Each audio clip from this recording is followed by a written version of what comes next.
Welcome back to the Context Coaching Podcast. We are joined by Steve Becker, head coach, Cal State Dominguez Hills, men's basketball, joining our other CCAA legends who have been on the show. Coach, thanks for taking the time today. Appreciate it. Yeah, thank you very much. You do a great job here, and I'm glad to be able to jump on. All right, let's dive in. Why don't you take us through your background? How did we end up sitting in the seat you are in now? What was the journey like along the way from the earliest beginnings until now and how we got to this point?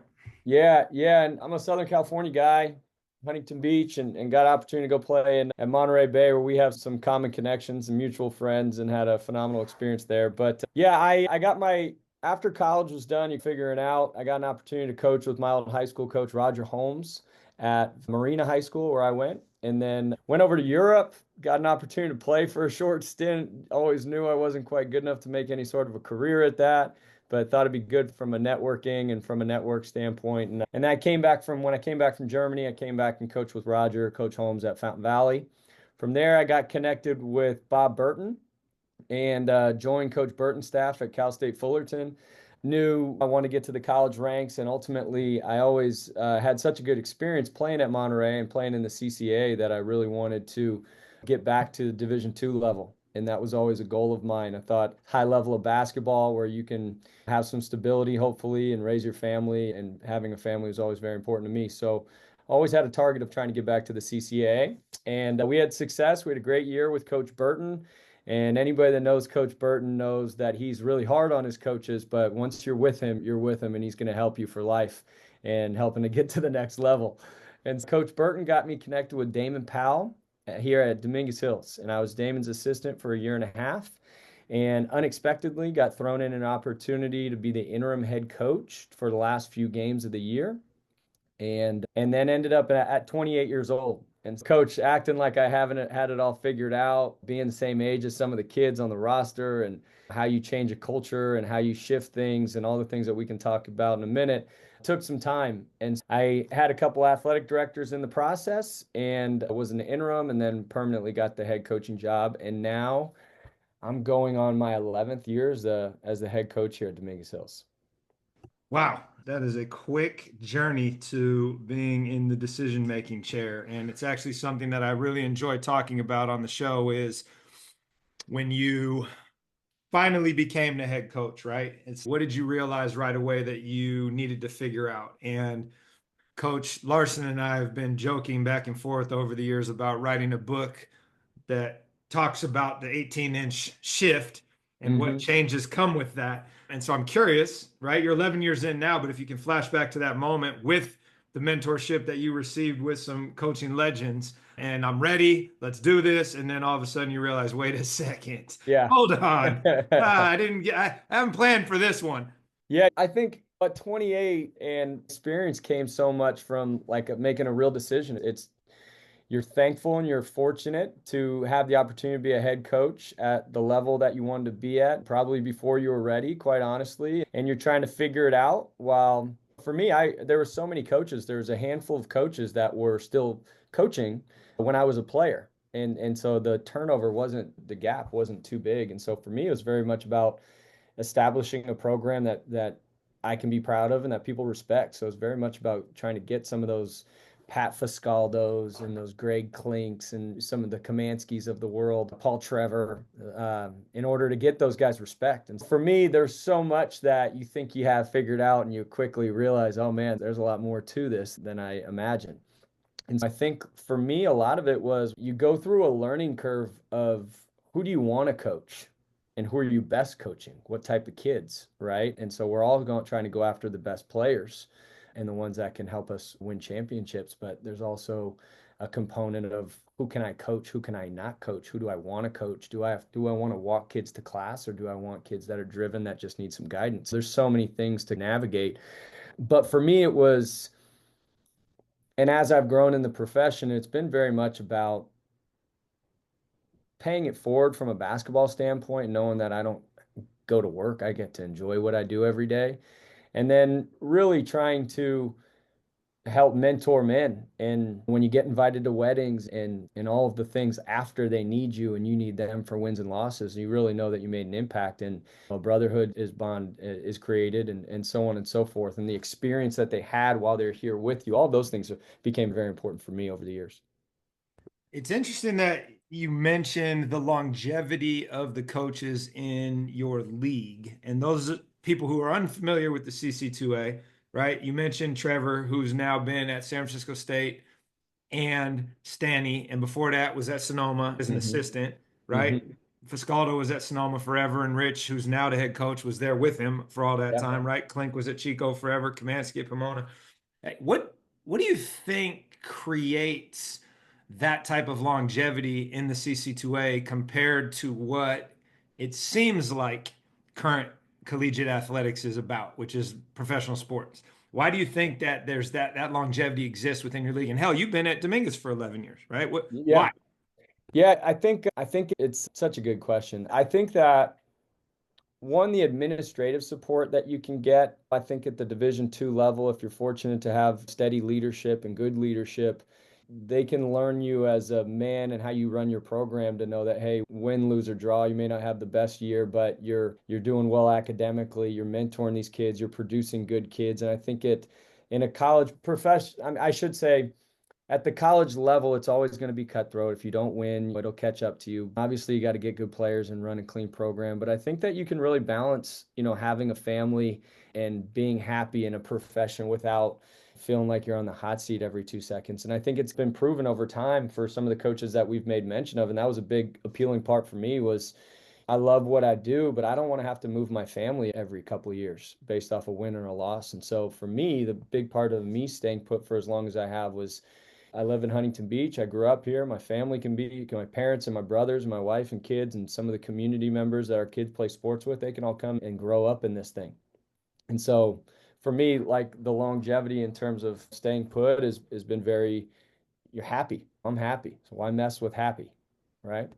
No, and it's funny because Gus is back now and he's out in the Inland Empire, but to my knowledge, he's living in Huntington Beach making a commute Yeah. because what you just mentioned, right? You can have the best of both worlds, whereas at the higher end of things, air quotes, it's professional sports and you are maybe moving every year. And what does that do to your kids? I love that thought process. Can you talk a little bit about how your high school and your college experience has informed your journey? Meaning, Mhm. CSUMB at the time was very early in its operation, and I think in Marina High School at one point, weren't you guys were like damn near shooting threes way more than everybody else at the time, right? You were like early adopters on that. That was after I was done. They started running and gunning. Same coach, Roger said, "Hey, we've we're bringing in a different type of kid or a different group of kids. We've grown. The kids grow together and then end up moving on. But so they had a shooting component after we were done, but we had a lot of success. I think we still have the most wins in school history and whatnot. We had a bunch of local kids that played NJB all net and some early travel ball before it was a thing, and all were like feeder programs to the high school. And for us, like that was a great experience. We all stayed together. We had some really good teams, and we still keep in touch to this day. And so they actually retired that team was Nick Racklin, who coached me as Bishop's assistant at Monterey, is now the head coach at Marina. And they actually honored our team, which was a really cool thing recently this last year. But and then at Monterey, I started off with Trumbo, who Hmm. recruited me, Bill Trumbo, who's a legend, rest his soul, just an incredible human being. And then Pat Costa was his successor for a bit, and then Rob Bishop. And so I had three coaches. I had broke my hand. I medical redshirted 1 year, and I had 5 years of eligibility, and I had three coaches in that.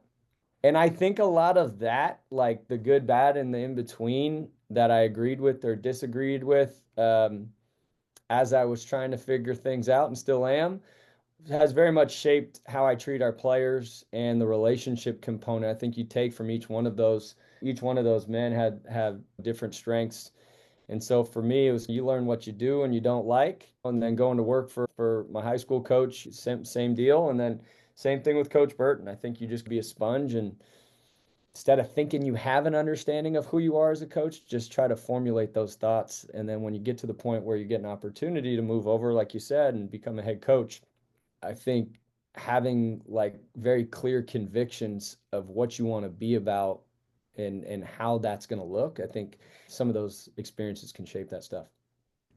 Absolutely. On that note, the things that you've taken or let go, what would you say is the best thing you do in your program that has the largest ripple effect on culture? Meaning that if you were to leave tomorrow and go to, I don't know, the parochial eighth grade school, what would you take with you? What's the thing that you're going to do regardless, just because it has such a transformational impact on the program? Yeah, I think the relationship and how you treat the players really establishes your culture. And you may not agree with every call that I've made, but the guys that come through our program know that they're invested in and that they're going to be supported. And so I think there's a lot that goes into that, and some of the things I've learned, and maybe some things we'll talk about here in a little bit, can will be elaborated on. But for me, I think the players know that they're cared about more so than just basketball. We do things called weekly tens here that I took from our women's basketball coach, who is like a has like a psychology background, to where we have 10, 15 minutes, everybody on the team and on the staff comes in the office, or we go for a walk and we spend time talking about anything outside of basketball. It's no basketball conversations. And I think things like that can really enhance and allow people to know that they're cared about. And I think if you're a leader, leading with genuine investment is something that I pride myself on, and not just say family on three. I think that you got to live those things. And I think that the guys that have come through our program have appreciated those things. Yeah, for sure. And when you say that you've learned some things, let's call it through experimentation, right? Hmm. That has worked. Obviously, that's one that's been successful, right? That you carry with you. What are some of the things that you've tried that it's just, you know what, the return on investment of this isn't worth the effort? And some of the things maybe you've seen that you've let go of at your previous stops. It's just, this is going to cost me 100 minutes of my life and it's going to return 1 minute of impact. Yeah. I think the understanding, or I think that you can have an assumption, even with 4-year transfers in the transfer portal as well as junior college. I think that coaches make mistakes, and I know I have for sure, where assuming and think that guys understand and have been taught or know what you're talking about, or you're at this stage of your career, you should know this. And I think you just got to start from ground up. And through mistake, right? And admittedly, with this year's group, we have a lot of returners, but we only have 4 or 5 guys that competed every day in practice. And so for us, there was an assumption that we would be at this place at an early point in the year. And I think that was a mistake on my part. I think those guys that were hurt, injured, or coming into the process, like program, need to know that we value this in X in order to get on the floor for us, and how hard you have to compete and defend and talk and all the things. I think the assumption that these kids know up to this point in their career based off of how long they've been in college is a mistake. And I've done it, and I would definitely make a point to anywhere that would be next for me would be starting from the ground up for sure. I feel like I do that every year. It's, hey, we got these kids coming back. Let's jump to step 7 instead of Yes. 1. And now we got Yeah. 3 days before our first game. And it's, I got all this to do because somehow we're still not ready. Yeah. No, it's crazy how it works. Yeah. Rich and I joke about how when you're the head coach, or let me rephrase, we talk about if you want to coach, then being the head coach isn't always the best move because 85% of your job and tasks have nothing to do with coaching in regards to the stuff that happens between the lines. What's your experience been like in that over the 11 years in regards to how the administrative component of being a program director, let's call it, impacts the stuff that in theory, when you get into coaching, it's this is going to be really fun. We're going to do this and that. And then it's wait, hold on. Where'd all time go? Yeah, no, that's a really good point. And I'm fortunate, oddly enough, to be on the other side of that right now. And so for me, we're in a transition of some leadership. And so I don't have a million meetings that I'm getting pulled into right now, from a compliance to administrative to so on and so forth. So it's been nice just to be about hoops and your team right now. But specifically, I think it goes back to who you want to be around every day, how you mentor and guide your coaching staff and hold them accountable and have check-ins. And then ultimately, when you get to where I'm at right now, where I have so many of my guys who have stayed loyal, and we're super proud about this because like we had an All-American who last year's a first team All-American, was the player of the year as a sophomore. And he wanted to test the waters with the transfer portal to see his market value. And I thought, oh gosh, there's no chance we're, and if it's what's best for him in the Jalen Wells model and great things could happen, by all means, we support you. And we supported him through it. But ultimately, he decided to come back and turn down a lot of different options. And so we have an agreement in place that will impact him for next year. But we have him and many other guys who are coming who came back when they could have transferred. So right now, I'm not chasing guys to class. I'm not having disciplinary meetings. I'm watching practice film. I'm watching Monterey and Stanislaus, who we have next. We're having some life conversations, but I'm enjoying that it's not a million other things other than basketball. And I'm appreciative of that because right now it's just about hoops. Um, but as it's taken time to get to this point, there's been so many instances and days that are just consumed by all the other portions of the leadership position, whether it be class checks, whether it be things aren't getting done properly the way they need to with submitting your travel and all the things. So there's so many things that you could dive into, but I'm thankful right now that my days are pretty much about hoop and meeting with my guys and not a million other distractions. Hopefully it stays that way. You never know what tomorrow may bring. Talk a little bit about how the landscape has changed over the last, let's call it 4 years, with the portal, with NIL coming in, with basketball no longer necessarily being in pole position in the decision-making process of kids and families. How have you been impacted by that? How were you able to retain guys where it seems like from, let's call it afar, and my friends in your space, where it's become almost like JC part two in regards to how people are mining your level for talent. Not that the Yeah. programs are run that way, but that seems to be what people are utilizing it as. Yeah, it's a harsh kind of reality. It very much is how we all use junior college, and a lot of we're in the NCAA tournament and conference tournament, and Division I teams are coming in their polos and they're out and like literally scouting our players and recruiting our players. And so it's a harsh reality to understand that this is what it is. For the reason why we were able to retain and hopefully will continue to be able to retain is I think the investment they have in each other. A lot of our guys have been with each other for 3, 4, 5 years. I have a guy who's in his seventh year, about to get his second master's after two season-ending medical red shirts after being the freshman of the year, and he's a stud. But that's the point is they're invested in each other, and I think the relationships with the coaching staff helps, but it's the each other. And so they want to, stay together because this guy stayed, and now we're working towards something. But yeah, I think, a lot of guys at our level are hesitant to recruit high school kids because they're with you for a year or two and they get really good and then they take off. It hasn't been my experience a ton, but I think I have a rare special group and I don't know what it will be like in a year from now or 2 years from now. It is a harsh reality. The NIL stuff isn't really stuff that has hit our level too much yet.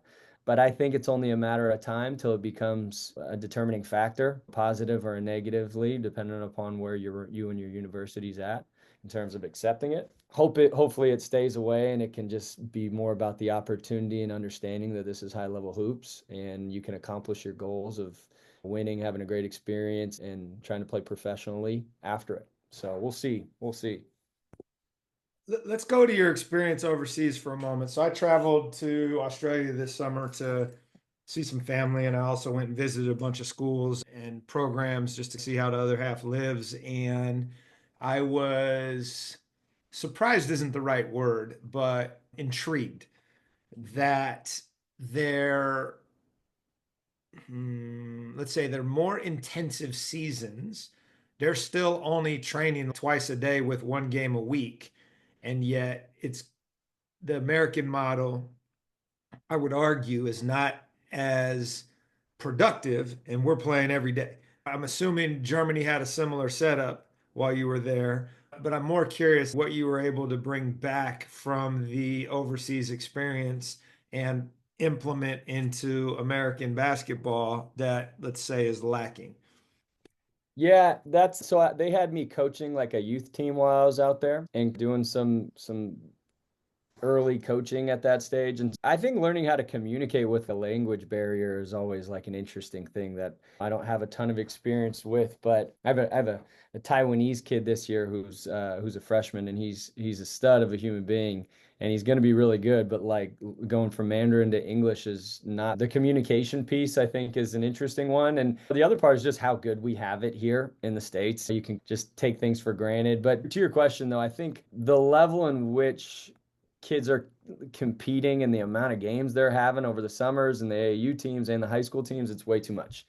I have a 7-year-old son and a 5-year-old daughter, and as I'm navigating the travel ball, baseball, and soccer and basketball and all the things that are coming our way with some of the early stages of youth sports, it's just for me, it's about go be a kid and have fun. And I have kids now that some parents were overbearing and hard on them and had them playing one sport for all these years. And they get to the stage where they're 22 years old and it's their bodies are broken down and they didn't build up.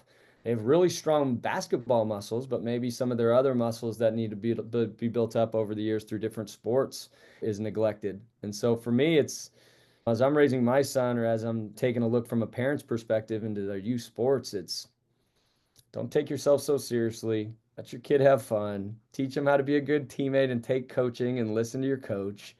And if they're good, then they'll start to gravitate towards a sport. But by no means does that have to happen anytime soon, from my perspective. So, as a collegiate coach, how do you push back on the sports specialization messaging that is taken over the youth sports industrial complex, right? Where it's this you're missing out if you don't do X, or the only path to Y is X. And you're sitting here going, actually, no, it's not. Yeah. Yeah. Talk a little about that. Yeah, I'd be curious to pick your brain on this too from like your scope, but I just to learn. I'm having parents be like, "Hey, you need to have your Dominic. My son's name is Dom. So you need to have Dominic play club baseball. He's got to play club basketball." And it's, "Hey, listen, now, like my lens is a little bit different. We're not doing that. We're not going to exhaust ourselves at 7 years old or eight, not or even as he grows in one sport." So for me, it's just voicing. And there's all sorts of training facilities. There's this place called D1 training that a lot of people are sending their kids to, and it's just it's a little much. It's a little much. For me, I think it's just about having fun. The biggest thing for me is about learning the game and getting coaching. I want the kids, I want them to learn, and I want the coach to have an idea and a background knowledge of what they're doing. And as long as we get that, I'll be happy. On that note, what I would say, I have lots of opinions on this, coach. And if you've listened to a lot of this is my soapbox. I tell people I'm a seasonal coach. We are not doing things out of the season. Coach, what do I have to do to get better at basketball? Go play football. Wait, what? Hmm. I'm now coaching the girls, and Tyler's coaching the boys now. So it's like, what about go play field hockey? Go play Yep. water polo. Go do something that is going to stretch you. One, as the AD, because we have 500 kids and I need my best athletes playing all of the sports so we can be competitive. Hmm. Number two, as you mentioned, at some point, if you're good enough, like you'll figure it out and they'll find you. It's not about spending all your time on the road doing X, Y, and Z. And if you run the math doesn't math. So your approach of, no, actually, we don't need to play travel right now. The one thing I will say that I think has gone well for me as a parent, and I ask this question tongue in cheek of my friends when they're dealing with things with their children. It's what are the non-negotiables in your house? They're like, huh? What are you talking about? Ours were very simple. You're playing 3 sports a year and you're going on the 11-day backpacking trip when you're a sophomore. Everything Hmm. else is negotiable. So we Hmm. never had a conversation around those two things in 6 years during my daughter's high school career, and my son's now a freshman, and they just know. It's like, all right, it's on to the next sport. And when they're sophomores, they're going in the wilderness, and you want to talk about what classes you're taking, work, going out with your friends, like all of that we can talk about. But these things we're not talking about because, to your point, I feel that having different coaches, having different voices, being in different roles is what's going to serve them in life. And I think that has trickled into our school athletic philosophy because I'm in charge. And we went from having 4 or 5 Iron Pirates, which is you play a sport every season for 4 years, to this year, our graduating class, we might have 12 to 15, just since we started promoting that as something to chase rather than if I'm not the best player, I don't want to play. Yeah. No, that's the I love the component of getting into the wilderness and getting out of the sport mode for a bit and not talking sports when you're in those spaces. I'm gonna take that one with me. And the other thing that you mentioned is this push for your kids to play travel sports early. My daughter's played softball for 3 or 4 years. And then it was like, okay, we're getting burned out on this. And so we put it down. They still played in high school. But once they reached high school, they never played another club game again. Going through middle school and a little bit early in elementary is when the historical rec slash neighborhood programs started to die. And so you had to be involved, but I also tempered it by putting boundaries around their team and taking over and being the general manager. And it's, we need to go to Colorado. No, we don't.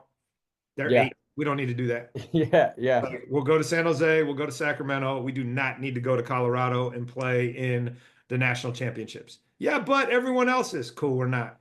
And yeah. if you want to do that, go play on a different team. And I think some of those things have now become the only possible avenue to find some semblance of organization. But I still think you can micromanage the adult impact based on who you choose to be around, like you said earlier. Mm-hmm. Yeah, Uh, no, that makes a ton of sense. That makes a ton of sense. Thank you. let's ask this now. What have you learned watching other teams? At the level you're at, my experience is the departments are pretty close because they're smaller than, say, a Power Five conference where people are in different areas on campus. And I use this as my example all the time is the pool is right outside my window and I watch water polo and swimming and other things and try to steal from them. But what have you learned watching other non-basketball coaches and programs that you've been able to implement into your own approach? Yeah, I think it's hard not to learn from the people that you compete against. So to say that I haven't taken a ton from Greg Klink at Chico in terms of his program and what they look like year in and year out as I've competed against him and built this program and would be a huge lack of respect shown to Klink. So I think that there's a lot that you can take that has less to do with an offensive scheme or what a team may look like year in and year out, and more so is based off like what are your program standards? If your players were to leave your program today, what would they say? Would they all know like what your core principles are? And things like that. So I've taken a ton from guys like Greg Klink. I've taken a ton from Brian Rooney. I think that I've learned a lot from Foscaldo over the years. So those are some of those guys are really, and then being in Southern California, you have access to go to a lot of practices. Going over to Irvine, seeing some of Andy's teams at CSUN or Croy's teams, Cal Baptist, just being able to have access has been some of the biggest points for me. And fortunate guy we spoke about early before we started this was a guy named John Peterson, who's got 20 years of head coaching experience at Ohlone Junior College and has been an incredible resource for me. And it's been one, it's, it, I think a lot of times as head coaches, you have your ideas and you have we're going to do it this way. And for me, some of my biggest like learning and points of growth have come from not having all the answers and just being receptive as a listener and open to new ideas. And I think having JP on staff has been incredible for me for many ways, and one of which is he's got so many different ideas and things that we can improve on a regular basis that it seems it's really meshed well for us and has a lot to do with our success. So not having all the answers and just being open to continuing to learn and implementing new things. Like some people have, say, like a matchup zone, that's their calling card every year. They're going to have that, and it's going to be really good because of XYZ, because they're a really good coach with that. I wouldn't say that we have that, but we're starting to form like an offensive philosophy and how we want to play over the last couple of years that is going to very much be a staple of ours. And so for us, we want to be unselfish. We always want to be athletic and fast. We want to have guys that love the game, not want to be in the gym every once in a while. Like I want guys that live this stuff. And I've had some 4-star Pac-12 high major transfers, and we've had blue collar guys who just want to work and get better. And I seem to mesh well or better with the guys that love it, that really want to dive in. And all of those things hopefully contribute to giving you some sort of a response to No, that. absolutely, because you looked at it from all the different angles, right? You're going against people you're competing against. What can you learn from them? Often, especially earlier in career, we find ourselves in not seeing the forest for the trees and just like, how do I beat this team? Yeah, Hold on, what if I actually try to steal from them? And I think that's a great way to look at it. The other thing I think is identifying the earlier you can do this, the better, that you don't have all the answers and that you're asking some questions, right? So it's Alex is now helping me this year. It's his first time coaching on the girls' side. And he's like, I can do X, Y, and Z. It's cool, man. You go do that, bring it in. Let's see what happens. And trying to figure out how to use the resources that we have around us rather than feeling like we need to do it all. And I think yeah, there's a certain maturity that comes with just, I don't know. yeah. Let me find out. Yeah, and I think part of my like whole process of growth of being, I was a head coach. I had a guy that was like the same age as me. And as you go through the recruiting process and as you get older at this at a young age, hey, I play with your older brother. Or, hey, I'm only a couple of years older than you because you did a post grad, you did a couple third year at a JUCO, you transferred. So part of it's very much about demanding respect and being very convicted in what you're saying at a young age because you don't want anyone to question like your authority or whether or not you know what you're talking about. And then I think as you grow in the profession, like we won the league last year and went to the NCAA tournament, and last year was our best year that we've had here. And throughout the course of that season, guys were making decisions. We would have open dialogue on how do you see it? No, coach, we think this may. All right, let's listen. Let's try. Let's take a look at it instead of it just being me saying this is the only way this is going to go. So I think once the players feel ownership, now I think you really got something special. And we got to a point last year. We have a point guard, backup point guard named Jaden Winfrey who can really pass, and he's not the most vocal, but his intentions and at his effort level, you never question. And so we clinched the league title at Humboldt last year, and I was getting ready to call a play, and in a very respectful way on the free throw line, James was like, "Hey, coach, I see this, run this." And I was like, done. I didn't even question it. And we got to that point where they were making those reads and those decisions and having ownership and feeling encouraged to be able to bring it to me again. And so at those points, I think you really have something.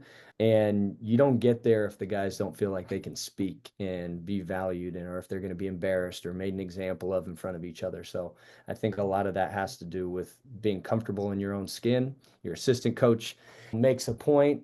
Head coach doesn't always have to have the last word just to feel convicted that this is my show or whatever. I think just growing as a leader has a lot to do with having success. Absolutely. How would you say you nurture that aspect of a player's growth, where up the proverbial social ladder in sports, communication, especially on court or on field, becomes a non-negotiable and a separator where people just get weeded out, right? If you watch Mhm. the NBA or hell, even if you watch like professional football, they're talking through their helmets, right? And then you go to your average high school gym and you're pulling teeth to get a kid to say anything, Yeah. mostly because they can't process what they're trying to do and verbalize it. But it's like, what tricks or techniques do you have to bring that to the surface where they are embracing their voice and they are sharing their opinions and they are talking through what they see? What have you figured out on that? Because that's a constant journey for all of us. Yeah, I think a lot of it has to do with the response that you give in front of the team. So, for instance, if we had a kid who made a suggestion and I embarrassed him, I belittled him, and I responded in a way that now I may not agree with it, we may not do it, but I want our guys to feel like they have a hand in this and they have an opportunity to speak up when they see things. And but if I were to belittle that or make that to be something that he wasn't received well, then what's the sophomore going to feel like when the senior gets embarrassed like that? So I think like really creating an environment where you're encouraging that. And so for me, like an example would be earlier in this year, we had a guy who recognized something and said, "Coach, I'm seeing this. Can I guard this or can we look at this?" And so when I have the opportunity in front of the group to praise that individual and the teammates see it, it allows them to feel more inclined to speak up and talk. And so I think it's like a recognition at baseline and then appreciating it so they feel like they can do it again, and then really trying to enhance it and encourage more talk, more discussion, more conversation. And so when I don't go with it and I don't agree or I don't think that this is the best thing, we're going to done. We're going to move it along, but encouraging more opportunity for players to have a say, I think is how you do it. And that's what's been good for me, I should say. No, I appreciate that because it's not only the approachability aspect, but the validation of the contribution, whether you take it or not. It's a, you Mhm. took a risk, you shared. I got to value that and honor that in a way in which it's going to encourage other people to step outside their comfort zone. And I think Absolutely. that's always the challenge. Okay. What would you say you've most recently changed your mind on from a basketball perspective? Number one. So I used to be dug in over here and now I'm over here, and here's why. Where you have completely and utterly thought about something, discarded it, and gone the opposite direction. And it's really about growth mindset, right? Because we get dug in certain ways of doing things. Yeah, I think one is I've never been a switching guy defensively. I've always been felt like you're really vulnerable and can create some confusion, and I didn't love that. And last year you're recruiting certain positions, but oftentimes at the Division II level, the 6'6", 6'7" junkyard dog that's got ball skills and can guard a guard, but may not be a bucket back to the basket are some of the better players at our level. And you've known many of them for Rich's teams and the other people that we've made mention of. So a lot of times you get really good basketball players that can be positionless basketball, which to my point leads to being versatile defensively and allowing you to switch. And so I had never really been a switch guy. And then last year we had a guy named Jacob Almadoun, who's now playing professionally in France. And Jacob was 6'6", just ideal tweener. He's tough enough and strong enough and moves his feet well enough to guard bigger positions, more athletic or quicker guys. But he's 6'6", so it doesn't make sense for him to guard the 7-footer, the 6'8" guy. And Jacob had a lot of success with us last year, and we were able to switch a lot, and we were one of the better field goal defensive teams in the country last year because of our versatility. All right, now fast forward this year, we have different strengths in our big guys and we have more size, but we are less versatile in how we cover. And so for me, I made a point to say we are going to continue to recruit the best big guys that we can get, but I want to have the versatility option every team that I coach from here on out to be able to switch stuff and just make it really difficult. So I would say switching defensively is a big one. And then I think the rest of it, the other part was I think the assumption, and now I don't know that I'm correct in this, so don't judge me on this because I could be completely off from what you think is best. But for me, I think early into my career for years, it was very much about recruit. You always got to recruit to your style of play, right? If you're slow it down and you need a big stiff at the 4 who's skilled and can shoot it but doesn't quite have ball skills to push in transition, people have their different philosophies on that stuff. So that's not really what I'm talking about. More so is we want to have versatility and options, but I don't necessarily need to run the same offense every year. Now, we have something we like to run right now that we're going to recruit to and build with. But if my skill set is entirely different, I can't just be set in my ways that this is the way it is. I think you always have to adapt to what your new personnel dictates. And I think early in my career, there was an ideal that this is what it is. And I think you just got to be really receptive to adapting and changing with your group each year, especially with, to your point of the transfer portal and the new groups that could be coming in. You may not have 6, 7 guys returning on a normal basis. You mentioned Greg earlier, right? Or back when I was at Davis, and the model was high school, red shirt, you're playing 23-year-olds against 18-year-olds, and you're recruiting Hmm. to your scheme.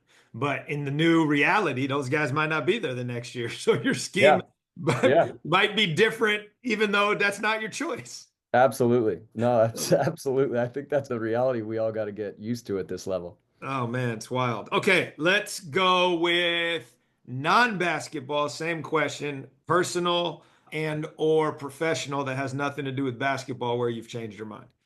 Oh, that's a good one. All right, let me a quick, as brief as a backstory as I can get. Whenever we would lose as a player, I would be miserable to be around. I can't let it go. I've always just I in my own head, I just care so much. I'm so bought in, right? Since having a wife and now having a kid, that stuff's got to go out the door. So for me, if I'm traveling or I'm gone Wednesday to Sunday, my wife and my kid deserve the best me I can give them that Saturday night or Sunday morning because that's their time with me. And so I think for me, to be honest with you, it's honey, that's part of being a coach's wife is this we're bought in and it takes up so much of your time. And I think as I've gotten older, or maybe she's knocked some sense into me, it's more so about, hey, take the loss, learn from it, dive into film tomorrow or dive in after you put the kids down, whatever your process is, but make sure that your kids and your wife get the best version of you. And that's been something that I've been really trying to subscribe to. And it's not going to be perfect, but for me, that's something that I'm trying to get better at every game. Love that. And again, there's a certain level of experience that comes with that, and whatever narrative we want to tell ourselves as to why it's so all consuming, where we all go through different ages and stages on that one. And I'm glad you're where you are at this point, Yeah. because I very much crossed that threshold a long time ago. Let's end with this. And this one's a little bit of an outlier, but what's the best tool you have adopted lately, either from a administrative standpoint, from a coaching standpoint, from a relational standpoint? I'm just always curious how we can offer some more tactile and tangible things out there in the coaching universe. Yeah, for anybody that does at our level, we have fast draw. So from like a tactical standpoint, something that saved my assistants and I a lot of times this fast draw that auto populates a lot of it in terms of the things that take too much time to piece together from an old school perspective on scouts. And some of the film that you can utilize, if administration supported, I would encourage. Synergy's been incredible, and then fast draw just make the basketball preparation part so much easier. It's a good question. So That's a really good while question. you're thinking about this, I love both of those examples. One of the ones we use to schedule this, Calendly, which allows you to send out your calendar to somebody else instead of the back and forth. How does this time sound? Oh, it sounds great. Let's do this. That's a great one. And then I always offer this one for people that are listening. Otter AI will jump into meetings and transcribe them for you and take Mm. notes and give you task lists. But as the AD, I'm constantly trying to figure out how to hack efficiency. So I'm always curious what people are using to do that. That's a good one. I need to dive more into the AI stuff. I think you can rest on your laurels and old school and the things that you've always used and get not getting caught up to speed with some of this AI and implementing things is probably something I got to dive more into. For sure. But that's so besides the basketball piece, what about something else that you're using? Or maybe you're not yet. Let's call it a challenge you are trying to solve for that it would be great if a tool existed for it.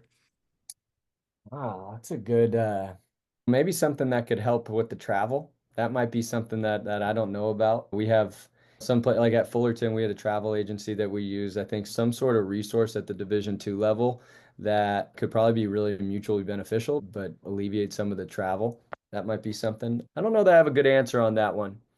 I think I think as it pertains to the profession though, is I think something really important is trying to identify between the basketball coach, and this was something for me, I think, as you grow in the grow in the profession, is I want to be dynamic. Like if someone comes and watch our practice, I want them to see me laugh with the guys. I want me to demand an intensity level where guys are competing serious about their business. I want to see an assistant coach be empowered to do his job at a high level. I want to see someone that makes time for the people that come and watch the practice, and the players are going to shake those people's hands because they're taking their time to come observe us. And you look them in your eye, you look them in the eye, and you show respect. And I want to be dynamic. And so for me, not like hiring good assistant coaches that you can let do your thing that allow you to unlock other parts of your personality that make you a better coach. And I think that I'm fortunate to have JP on staff, and Jackson, my other assistant, does an incredible job, and he's young and played for me. Um, And so I'm fortunate to have those things right now, but I think that's made me a lot better coach is to be able to open up with guys and interact differently rather than just barking at them every 2 seconds. Yeah, that's a great one, even though it's not necessarily a tool. Let me actually close with Yeah, this. way off topic with that one, by the way. So But it not a leads tool at it all. leads to a really good follow-up, which is empowering assistants without a long backstory on it. What does that look like now relative to when you first got started being the interim head or the first or second year head coach? And how do you help people get to a place where, look, the assistants are here for a reason, let them do their thing? Talk a little bit about your approach to that. Yeah, I think one, you need to have continuity. Losing someone to then bring in somebody new, to them, it takes time for them to earn your trust. That's a big part of it for me. But once you have it, I think supporting in the various ways that you can to the group that coach is right or I back that, and then it doesn't even become questioned. And so I think empowering it, but I think it starts with continuity. Like it'd be really hard to do if you're brand new every year and you're bringing in someone new or someone's leaving every 2 seconds. And so I've dealt with the good and the bad of that, and I think that's a big part of it. Absolutely. No, I think that's a big part, right? Do they understand what you're trying to do? And can you have alignment so you can get out of the way and let them deliver on what you're Yeah, trying to yeah, accomplish? exactly. Versus, oh, Exactly. I got this Well new said. assistant and he has this background in X, Y, and Z. Just run with it. No, that's Yeah. not in alignment with what we're doing. Yeah, yeah, very well said. Very well said. Love that. Love that. All right, Coach, I appreciate you taking the time. I know you got to get ready for practice. Looking forward to seeing you guys when you come to Monterey. Thank you very much. I appreciate you having me.